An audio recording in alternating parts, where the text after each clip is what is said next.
I start, I'd like to thank the class for choosing me as your king tonight. And also before I start, I'd like to answer a question. Throughout the day, people would ask me, every time I turn around, they ask me, are you nervous? You nervous or what? Are you going to be able to do this? This isn't helping.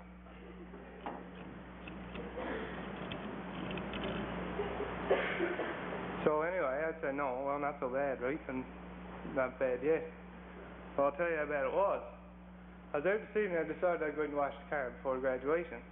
So I went out there and turned the water on, got my bucket, put my rags in the bucket, and put the soap in. After turning the water on, I didn't realize where I put the holes. And I was washing away at the car, thinking about this, everything was on my mind. And when I looked down, the holes was in the sneaker. But nevertheless, I got my feet dried off and I'm here. So special guests, clergy, teacher, parents, and fellow graduates, tonight is the time we've all been waiting for. Time to look back on all that we have worked so hard for and all that we have accomplished. As graduates, we are proud tonight to be able to sit together and see what cooperation and perseverance can do. Upon entering the school 6 years ago, we were mostly strangers to one another. But as time progressed, these friendships strengthened, and they have led us to where we are tonight, a graduating class. Around us tonight are the people that made all of this possible. Teachers here at Rothside have given us their all. I and the rest of my class greatly appreciate patience and Christian attitude expressed by our teachers as they have gone through our school with us. From them we have learned to respect our fellow students and to take pride in whatever we do. As students we are thankful to be able to express our opinions and be understood as individuals, because we realize that not every country has this freedom tonight. Along with the teachers, our parents are also showing us patience and helping hand that guided us through our school years. In our earlier years, they would button our coats, wipe our noses, or whatever needed to be done. Each and every year, they have been behind us. They have helped us choose what is best for us and gave us the very important advice in all areas of our lives. To talk to us when we were down and do all they can for us as their sons and daughters. I and my fellow graduates are very proud of my parents tonight and are grateful for all that they have done. Now, throughout the year, we have seen an accumulation of memories that will never be forgotten. For us to look around now means to recollect many of the good times and the little things that made this year so enjoyable and made us all laugh. And of course, all of these things come from the characters around us tonight. Take, for instance, Dwight Rimmer. Dwight was always concerned about the absolute baldness of his chest. Couldn't get it. He was always tired of the comments like, hey, Dwight, flash those chest hairs. Or don't trip up on those chest hairs, Dwight. But anyway, he decided to do something about it. He went home and shaved his chest. 2 months later, he was proud to announce the arrival of 2 golden chest hairs. Then there's Trevor Pollard. Trevor was especially knocked for his pronunciation of the word Friday. Trev said, Friday. On one occasion, he got all frustrated and cried, come on, boys. Anybody with brain would pronounce 2 D's in Friday.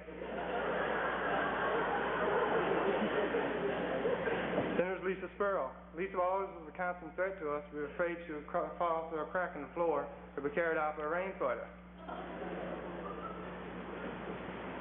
Steve Randall, a definite doctor of philosophy. This was evidenced from his positive statements in class such as, Sir, this is a pile of garbage. And sir, this poem not hard. Tina Whiteway, rushing around from door to door, not knowing what she's doing, where she's going, or why she's going there. Richard Wheaton seemed to be interested in a girl named Rose. Coincidence of the matter was, the rose was the color he turned every time her name was mentioned in class. Donald Dobbin. For the past few days, Donald was absolutely crushed with the fact that his cat had been killed. But as the grad approached, he began to come around. And by the way, Mrs. Dobbin, if you're ever looking for Don after hours, you might want to check out back at school. But that's another story. And of course, we can't forget our queen, Lori Foss, better known to us as Pigpen. Lori was once a waitress at a local restaurant. She has a few techniques to iron out, such as tipping over glasses and dropping silverware, which we'll show she'll make it. Then there's Maxwell Hall. Max broke out on a career trip and entertained us with his powerful music and song. Darlene Ball just loves to stroll Metropolitan Stanhope with a guy named Rob. And we can't forget Sheldon Miller. You've been hearing tonight about his Swiss chalet experience. Well, here's how it went. Sheldon has a special appetite for lemon and water. Everyone knows that little bowls served at Swiss chalet, or dip your fingers in after a meal. Sheldon drank it. It wasn't so bad. We all laughed at him, but he really got frustrated when the lady next to him was an absolute stranger, got up and brought over her finger bowl and laid it in front of him.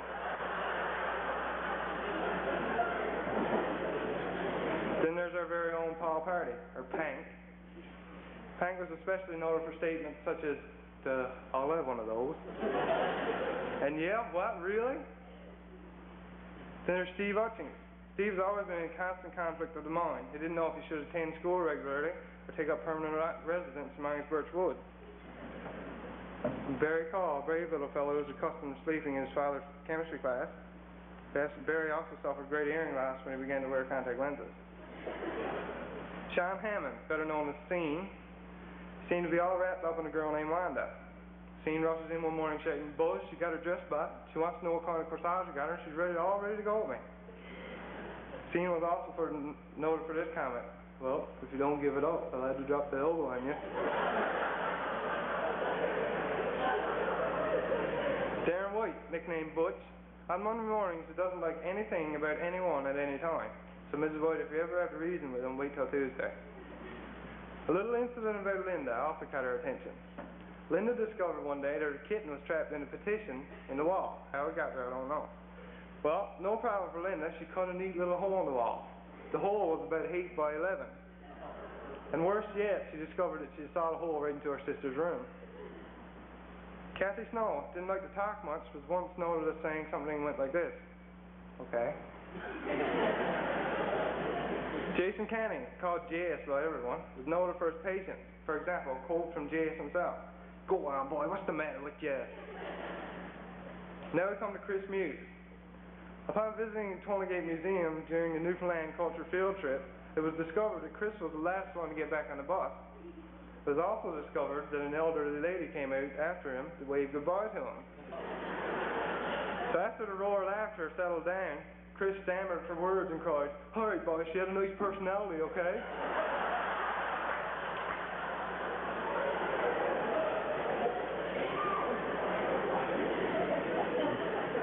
These are just a few of the incidents that have made this year such a success for us all. The theme for the year is Racing with Destiny. Throughout this year, we have come to realize that so much can be accomplished in a very short while. At times we have found ourselves pressed for time, and at times we stop and wonder why we are persevering in our work.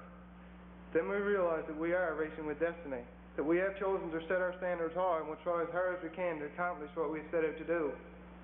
As young people, we have discovered that our destiny will be determined by what we do today, and each minute spent in working toward our goal brings us a little closer to a bright future.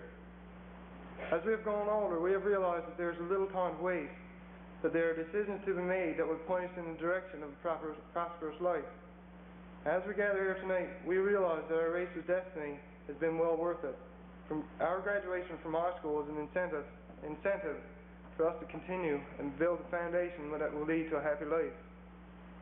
On August 28, 1963, Martin Luther King stood before 250,000 Americans and made some strong statements entitled, "I Have a Dream."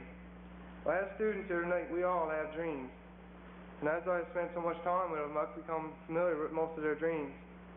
Dreams which are important to us and keep us going as we journey through life. I feel that each one of us has the heart and soul to pursue our fondest ambition and to be what we want to be, to make our dreams become reality.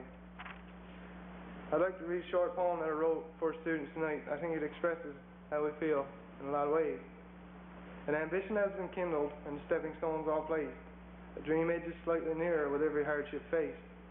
I know the road before me is long and sometimes hard, but I have one reassurance, that His God will be my guard. Congratulations to all the graduates in 1989. Thank you.